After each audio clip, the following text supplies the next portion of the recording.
SLBC tunnel rescue ఆపరేషన్లో పురోగతి లభించింది. టన్నెల్లో గల్లంతైన 8 మందిలో ఒకరి మృతదేహాన్ని రెస్క్యూ బృందాలు వెలికితీశాయి. మృతుడు టీబీఎం ఆపరేటర్ గుర్ప్రీత్ సింగ్గా గుర్తించారు. ఇంకా 7 కోసం సహాయక చర్యలు కొనసాగుతున్నాయి. క్యాడావర్ డాగ్స్ ద్వారా గుర్తించిన మానవ అవయవాల అన్వేషణలో భాగంగా మట్టి తొలగింపుతో తొలుత చేయి, కాలు భాగాలను గుర్తించారు. 12 గంటల పాటు శ్రమించి మృతదేహాన్ని బయటకు తీశారు. టన్నెల్లోనే ప్యాకింగ్ చేసి లోకో ట్రైన్ ద్వారా వెలుపలికి తీసుకొచ్చారు. కుడి చేతికి ఉన్న కడియం ద్వారా అతన్ని గుర్ప్రీత్ సింగ్గా గుర్తించారు. గుర్ప్రీత్ సింగ్ స్వస్థలం పంజాబ్లోని చీమకలాన్.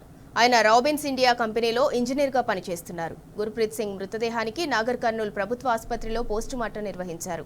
అనంతరం ఆయన కుటుంబ సభ్యులకు అప్పగించగా వారు పంజాబ్కు బయలుదేరి వెళ్లారు.